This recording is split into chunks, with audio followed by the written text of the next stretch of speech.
Good afternoon students, welcome back to Google chemistry. काफ़ी दिनों बाद आज वीडियो लेक्चर चल रहा है। क्यों इतने दिनों का ब्रेक हुआ था ये भी बातें आपको पता होंगी आई होप। तो स्टूडेंट्स की बहुत सारी डिमांड आ रही थी कि सर फिर से कंटिन्यू करिए। तो जी हाँ, अभी से आपका लेक्चर कंप्लीटली रेगुलर वे में चलेगा, तो बिल्कुल मत घबराइए, आपके सिलेबस की गारंटी हम ले ही चुके हैं।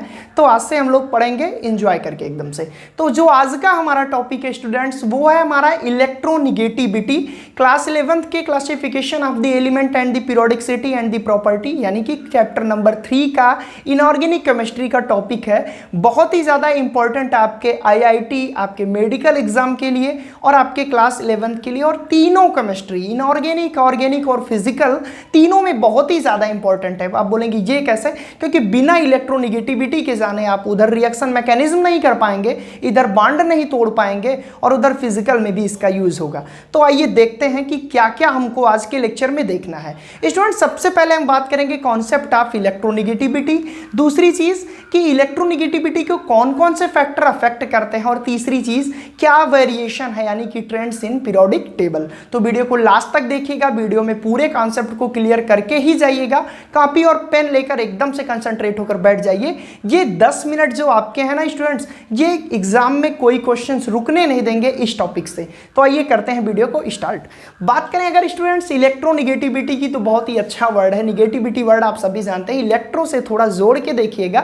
तो इलेक्ट्रोनिगेटिविटी एक रिलेटिव प्रॉपर्टी है। आप बोलेंगे सर ये कैसे? जी हाँ स्टूडेंट्स, रिलेटिव का मतलब किसी चीज के उपस्थित होने पर कंपैरिजन करके इसका डिटर्मिनेशन होता है। आइए देखते हैं ये कैसे। अगर हम आपसे बात करें कि हमारे पास है HCl और बात करें कि HCl के बीच में एक ऐसा बॉन्ड है, हम अगर आप इसमें कहें कि इसमें कौन सा ज़्यादा इलेक्ट्रोपॉजिटिव है और कौन सा ज़्यादा इलेक्ट्रोनिगेटिव, तो यूजुअली आप लोग बोलेंगे कि सर ये पार्शियली पॉजिटिव होगा और ये पार्शियली निगेटिव, यानी कि ये जो इलेक्ट्रोनिगेटिव हुआ इसके कंपैरिजन में। तो ये इलेक्ट्रोनिगेटिव कब बोला गया? जब इसकी कंपैरिजन हमने किससे की? हाइड्रोजन से। तो रिलेशन हुआ ना, जब हाइड्रोजन के रिलेटिवली हमने इसका कंपैरिजन किया तो हमको पता चला कि chlorine is more electronegative than hydrogen, यानी कि ये एक रिलेटिव प्रॉपर्टी है। ये चीज़ आई होप आपको क्लियर हुई होगी। अकेले नहीं बता सकते कि हम, जैसे मान लीजिए फ्लोरीन है तो ये तो हम बता दिए इलेक्ट्रोनिगेटिव एलिमेंट है, लेकिन किसके कंपैरिजन में है, बिना कंपैरिजन किए हम नहीं बता सकते कि ये अकेले इलेक्ट्रोनिगेटिव है। चलिए मान लीजिए हमने ले लिया कार्बन, हम आपसे बोले कि चलिए बताइए कार्बन इलेक्ट्रोनिगेटिव एलिमेंट है कि इलेक्ट्रोपॉजिटिव, तो आप कहेंगे ये तो डिपेंड करेगा रिलेटिव प्रॉपर्टी पे। तो रिलेटिव प्रॉपर्टी मतलब अगर यही कार्बन हमारा CH4 के साथ में होता तो ये हमारा हाइड्रोजन इलेक्ट्रोपॉजिटिव है, यहाँ पे इलेक्ट्रोनिगेटिव की तरह बिहेव करता। और अगर यही हाइड्रोजन हमारा CCl4 के साथ होता तो क्लोरीन इलेक्ट्रोनिगेटिव होता है और ये क्लोरीन इलेक्ट्रोपॉजिटिव, यानी कि इस कार्बन को हम इलेक्ट्रोपॉजिटिव यहाँ पे देख रहे हैं, इस कार्बन को यहाँ हम इलेक्ट्रोनिगेटिव देख रहे हैं और इसके ये रिलेटिव प्रॉपर्टी है। कैसे पता चली? क्योंकि ये डिपेंड कर रही है उसके साथ कौन सा एलिमेंट जुड़ा है, यानी कि इलेक्ट्रोनिगेटिविटी एक प्रकार की रिलेटिव प्रॉपर्टी है जो दूसरे से कंपेयर करके हम बता सकते हैं। अब बात करते हैं, ये तो रिलेटिव प्रॉपर्टी है, ठीक है सर, इसकी डिफिनीशन क्या होगी? तो बोर्ड पे मैंने लिखा है डिफिनीशन, लेकिन उसके पहले हम चीजों को समझेंगे। जब चीजें समझ में आ जाएंगी तो डिफिनीशन आप खुद से बनाएंगे। तो आइए देखते हैं क्या समझना है। स्टूडेंट्स, अगर हम आपसे बात करें कि हमारा H2 है और इसके बीच में बॉन्ड बनाना है, तो ये एक कोवैलेंट बॉन्ड है। क्यों? क्योंकि कोवैलेंट बॉन्ड क्लास 10th में आप लोग पढ़े होंगे कि कोवैलेंट बॉन्ड में इलेक्ट्रोनिगेटिविटी डिफरेंस नहीं होता, और अगर होता है तो बहुत ही कम, और अगर ज्यादा होगा डिफरेंस तो आयनिक बॉन्ड हो जाएंगे, इलेक्ट्रोवैलेंट हो जाएंगे। तो ये एक कोवैलेंट बॉन्ड है। और कोवैलेंट बॉन्ड में हमने आपको बताया था कि कोवैलेंट बॉन्ड हमारा 2 टाइप का होता है। एक होते हैं पोलर कोवैलेंट बॉन्ड, एक होते हैं नॉन पोलर कोवैलेंट बॉन्ड। हालांकि ये सारे टॉपिक आपको मैं इसमें केमिकल बॉन्डिंग चैप्टर में पढ़ाऊंगा, बट थोड़ा सा इंट्रोड्यूस करवा दे रहा हूं क्योंकि यहाँ पे ये चीज जानना जरूरी है स्टूडेंट्स। तो अगर कोवैलेंट बॉन्ड की बात करें, कोवैलेंट बॉन्ड पे मैं इतना फोर्स क्यों कर रहा हूं? बिकॉज इलेक्ट्रोनिगेटिविटी जो प्रॉपर्टी है ये कोवैलेंट बॉन्ड के रिस्पेक्ट में ही हमको पढ़ना है और कोवैलेंट बॉन्ड में ही ये चीज हमको देखनी है। तो कोवैलेंट बॉन्ड बेसिकली 2 टाइप के होते हैं, एक होते हैं पोलर, एक होते हैं नॉन पोलर। नॉन पोलर वो जिनमें सेम एलिमेंट हो, यानी इलेक्ट्रोनिगेटिविटी का डिफरेंस हो ही ना। अब ये हाइड्रोजन है, ये भी पार्शियली पॉजिटिव होता है, ये भी, यानी कि यहाँ पे तो हम किसी को डिफाइन ही नहीं कर सकते कि कौन ज्यादा इलेक्ट्रोनिगेटिव है, दोनों की इलेक्ट्रोनिगेटिविटी सेम है। और एक चीज और आप सभी जानते हैं कि कोवैलेंट बॉन्ड का formation, sharing of the electron, दोनों लोग हाथ मिलाते हैं, एक एक इलेक्ट्रॉन देते हैं और बनता है क्या, कोवैलेंट बॉन्ड। तो ये जो नॉन पोलर टाइप का कोवैलेंट बॉन्ड है, यहाँ पे इलेक्ट्रोनेगेटिविटी बिल्कुल सेम होती है, यानी कि एग्जैक्ट इक्वल होती है।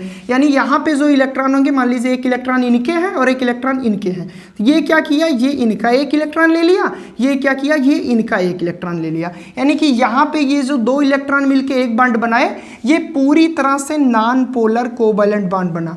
तो यहाँ पे तो इलेक्ट्रोनेगेटिविटी का कोई खेल हम बता नहीं सकते, क्योंकि दोनों की इलेक्ट्रोनेगेटिविटी सेम है। अब बात करते हैं कहाँ पे हम इलेक्ट्रोनेगेटिविटी बता सकते हैं कि किसकी ज़्यादा है किसकी कम, और कैसे रिलेटिवली हम निकाल सकते हैं। स्टूडेंट्स, अब यहाँ पे हमने लिया ये नॉन पोलर टाइप का था। अब एक एग्जाम्पल लेते हैं पोलर टाइप का, और वो एग्जाम्पल हमारा है HCl। यहाँ पे आप देखेंगे तो ये जो हमारा हाइड्रोजन है, ये इलेक्ट्रोपॉजिटिव एलिमेंट है और क्लोरीन है इलेक्ट्रोनेगेटिव। कैसे पता चला, क्योंकि अगर बात करें इसके इलेक्ट्रॉन की, तो स्टार्टिंग में ये इलेक्ट्रॉन यहाँ होंगे और एक बॉन्ड बनाएंगे। स्टूडेंट्स, आप सभी जानते हैं कि दो इलेक्ट्रॉन मिलके हमारे एक कोवैलेंट बॉन्ड का फॉर्मेशन करते हैं। तो ये दो इलेक्ट्रॉन, एक हाइड्रोजन के एक क्लोरीन, मिलकर शेयर किए और क्या बना, हमारा कोवैलेंट बॉन्ड। बट जब ये बॉन्ड बना तो ये जो शेयरिंग वाले इलेक्ट्रॉन है स्टूडेंट्स, ये बीचों बीच में थे इस केस में, क्योंकि दोनों की इलेक्ट्रोनेगेटिविटी सेम थी।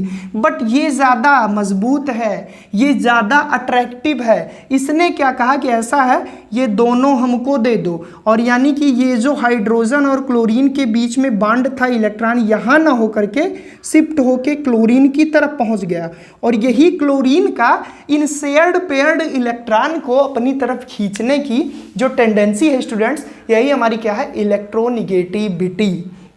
और बढ़िया से देखिए क्या कह सकते हैं कि किसी भी कोवैलेंट बॉन्ड में किसी एटम के द्वारा बॉन्डिंग इलेक्ट्रॉन पेयर को, ये कौन सा पेयर है, बॉन्डिंग इलेक्ट्रॉन पेयर्ड या शेयर्ड पेयर्ड इलेक्ट्रॉन को अपनी तरफ खींचने की जो टेंडेंसी होती है, वही हमारी क्या है, electronegativity.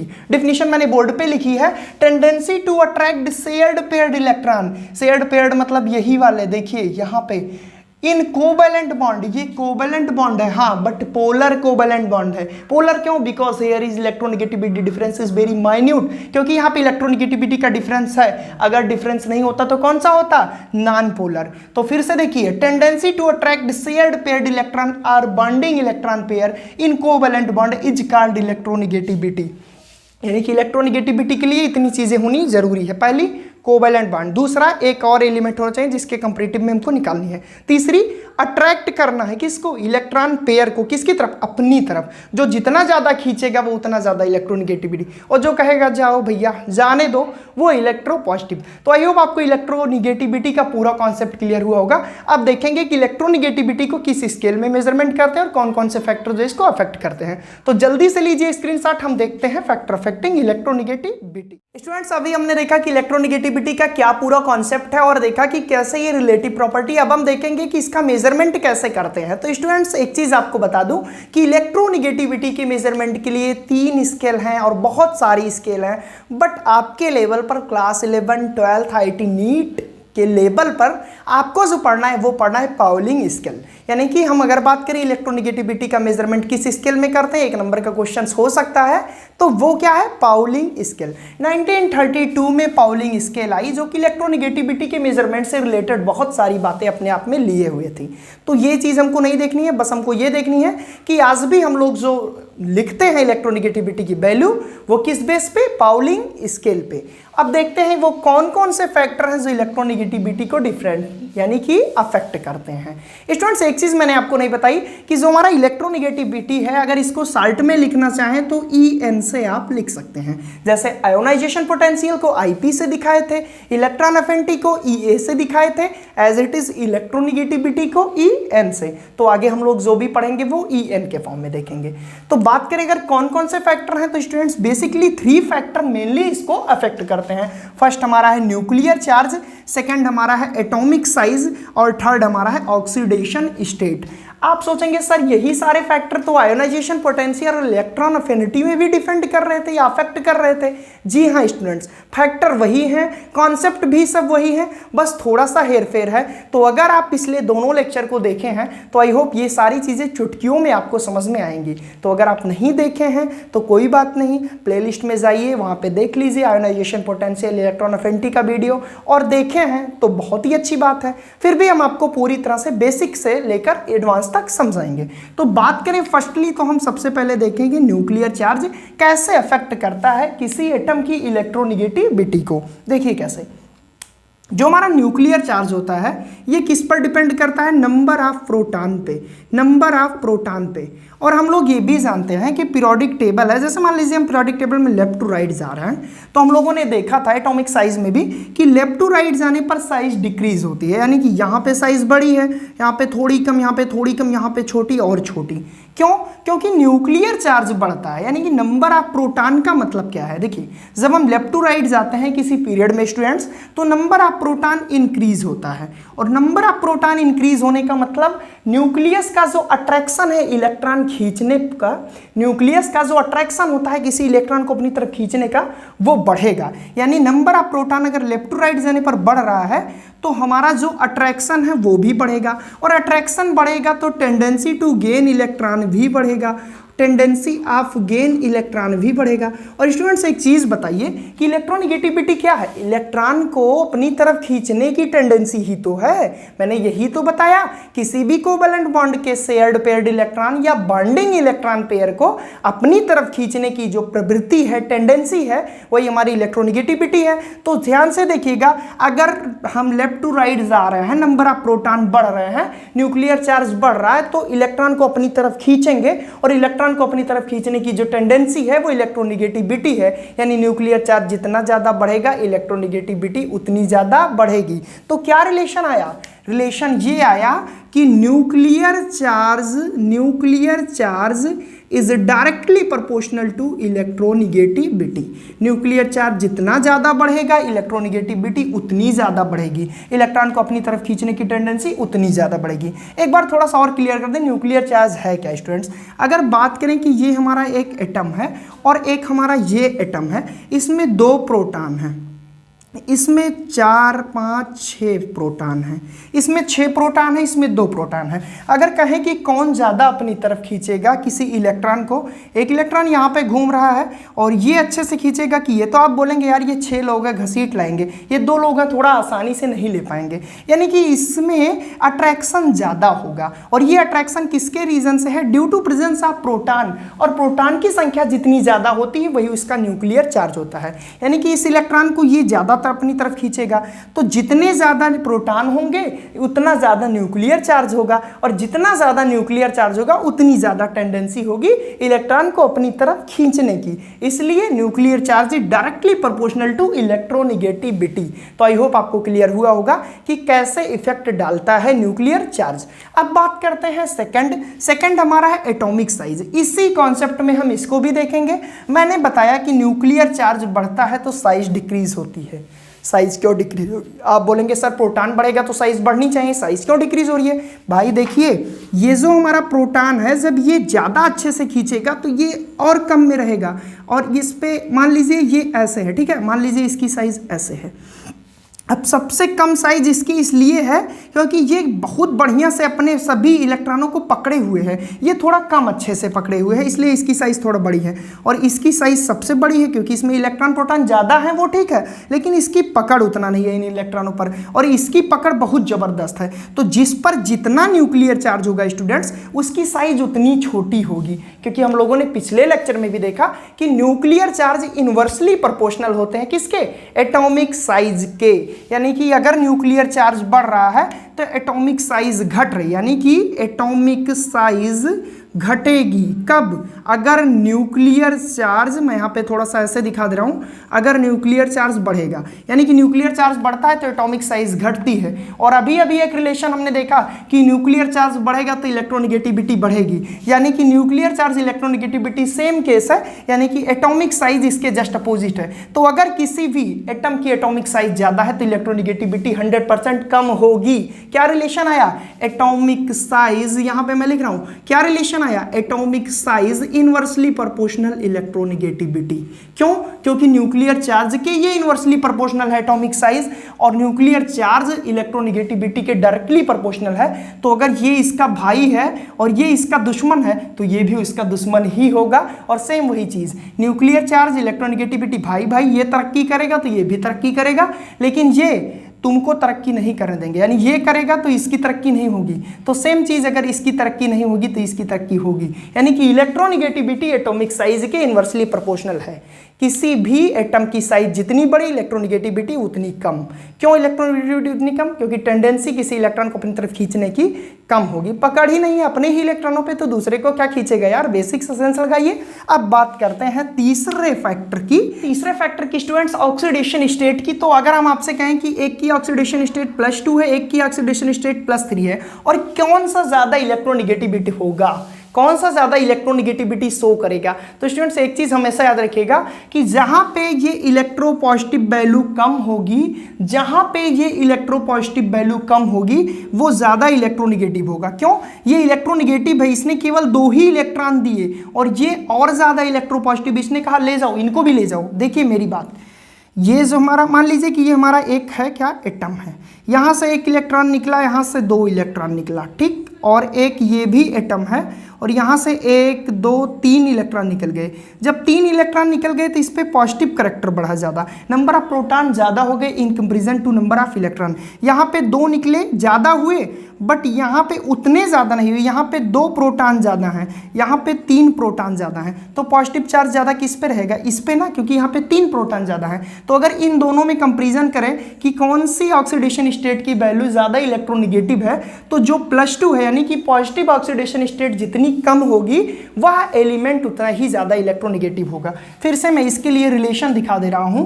Positive oxidation number directly proportional है, बल्कि इन्वर्सली प्रोपोर्शनल होता है किसके, इलेक्ट्रोनिगेटिविटी के। यानी कि पॉजिटिव ऑक्सीडेशन नंबर जितना कम होगा इलेक्ट्रोनिगेटिविटी उतना ज़्यादा होगी। एग्जांपल के लिए यहाँ +2 था, +3, कम किसका है, इसका। इलेक्ट्रोनिगेटिव कौन है, ये, क्लियर। और जस्ट अपोजिट इलेक्ट्रोनिगेटिविटी के जस्ट अपोजिट होता है क्या, निगेटिव ऑक्सीडेशन स्टेट। कैसे? अगर हम आपसे कहें क्लोरीन 1- और क्लोरीन 2-, इसमें कहें कौन ज्यादा इलेक्ट्रोनिगेटिव है, क्योंकि इसने 2 इलेक्ट्रॉन खींचे हैं अपनी तरफ, तो ये ज्यादा इलेक्ट्रोनिगेटिव है और ये कम। अब स्टूडेंट्स इस केस में हम क्या करेंगे कि निगेटिव ऑक्सीडेशन नंबर जितनी ज्यादा होगी, निगेटिव ऑक्सीडेशन नंबर जितनी ज्यादा होगी, इलेक्ट्रोनिगेटिविटी उतनी ज्यादा होगी। आई होप आपको क्लियर हुआ होगा कि इलेक्ट्रोपॉजिटिविटी और इलेक्ट्रोनिगेटिविटी दोनों एक दूसरे के अपोजिट है। बट यहां पे हम ऑक्सीडेशन नंबर के रेफरेंस में अगर देखें तो हम क्या कह सकते हैं कि ऑक्सीडेशन नंबर जितना ज्यादा पॉजिटिव में होगा इलेक्ट्रोनिगेटिविटी उतनी कम होगी, ऑक्सीडेशन नंबर जितना ज्यादा निगेटिव में होगा इलेक्ट्रोनिगेटिविटी उतनी ज्यादा होगी। अगर आपको ये कॉन्सेप्ट स्टूडेंट जो तीसरा वाला है क्लियर नहीं हुआ तो बिल्कुल टेंशन नहीं लेने को। क्यों नहीं लेने को? क्योंकि अभी हम लोग आगे पढ़ेंगे ऑक्सीडेशन नंबर कैसे निकालते हैं और क्या पूरा खेल है इसका। बस हम आपको फैक्टर बता रहे थे, तो फैक्टर में हम लोगों ने देखा nuclear charge, atomic size, oxidation state. Students एक और फैक्टर है हाइब्रिडाइजेशन। हाइब्रिडाइजेशन को देखकर आप कैसे बता सकते हैं कि कौन ज्यादा इलेक्ट्रोनिगेटिव है, कौन ज्यादा इलेक्ट्रोपॉजिटिव। बेसिकली अभी आप लोग नहीं पढ़े हैं क्योंकि ये 4th चैप्टर में है, बट अगर है तो थोड़ा सा डिस्कस कर दें। स्टूडेंट बेसिकली 3 टाइप के हाइब्रिडाइजेशन हमको पढ़ना है, sp हाइब्रिडाइजेशन और sp2 और sp3। नाम तो आप लोगों ने सुना ही होगा। तो जो हमारा sp है ये सबसे ज़्यादा इलेक्ट्रोनिगेटिव होता है sp2 और sp3 के कंपैरिजन में। अब आपको अगर मैं समझाना चाहूँ तो हो सकता है आपको न समझ में आए, बट मैं समझा रहा हूँ, ऑर्डर आप याद कर लीजिएगा। sp is more electronegative sp2 than sp3। अब क्यों? क्योंकि परसेंटेज ऑफ s करेक्टर इसमें 50% है। इसमें 2 लोग का बंटवारा हुआ है। मान लीजिए हमारा एक ये गेंद है और एक गेंद ये है और एक गेंद ये है। गेंद मतलब एटम यार। अब इसमें 2 लोग बांटे हैं, एक S एक P, यानी कि इसमें S के हिस्से में 50% आया इलेक्ट्रोनिगेटिविटी। इसमें कितने बातें sp2, यानी कि इसमें एक हिस्सा S का आया और एक हिस्सा P एक P। इसमें S पाया कितना 30% हिस्सा, और sp3 यानी कि इसमें P1 P2 P3 यानी 3 P लिए और 1 भाग S लिया। यहाँ पे 25% पाया बेचारा S। अब सबसे ज्यादा हिस्सेदारी S किस में पाया? सबसे ज्यादा हिस्सेदारी sp में पाया, और S जो है ना इसी के पास है वो क्या, इलेक्ट्रोनिगेटिविटी। यानी कि यहाँ पे 50% S है, यहाँ की सबसे ज्यादा इलेक्ट्रोनिगेटिविटी किसकी होगी, sp की, क्योंकि सबसे ज्यादा हिस्सा किसको मिला S का, sp में 50%, यहाँ पे 33%, यहाँ पे 25 यानी 25%। तो S जितना ज्यादा हिस्सा पाएगा, S सबसे ज्यादा जहां रहेगा परसेंटेज ऑफ यस करेक्टर जितना ज़्यादा होगा इलेक्ट्रोनिगेटिविटी उतनी ज़्यादा होगी। तो अगर आपको एग्जाम में, नीट में, आईआईटी में या बेसिकली किसी एग्जाम में ऐसे क्वेश्चंस आते हैं कि sp हाइब्रिडाइजेशन sp2 और sp3 में किसकी इलेक्ट्रोनिगेटिविटी ज़्यादा है, तो sp की। क्यों? Due to percentage of s character. s में s करेक्टर कितना है sp में? 50%। तो आई होप ये पूरा आपको क्लियर हुआ होगा। एक चीज स्टूडेंट्स, कुछ नहीं लिखना है, बस समझना है। सारी नोट्स पीडीएफ डाउनलोड कर लीजिएगा।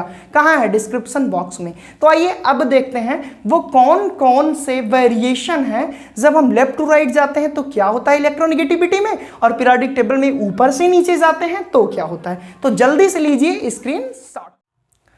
स्टूडेंट्स अब हम देखते हैं कि क्या क्या वेरिएशन है पीरियोडिक टेबल में इलेक्ट्रोनिगेटिविटी के रेफरेंस में, यानी कि किसी पीरियड में लेफ्ट टू राइट जाएंगे तो क्या होगा, और किसी ग्रुप में लेफ्ट टू राइट किसी ग्रुप में टॉप टू बॉटम जाएंगे तो क्या होगा। आइए देखते हैं क्या होता है। अगर बात करें हम सेकंड पीरियड की, तो सेकंड पीरियड में lithium, beryllium, boron, carbon, nitrogen, oxygen, fluorine, neon हमने लिया।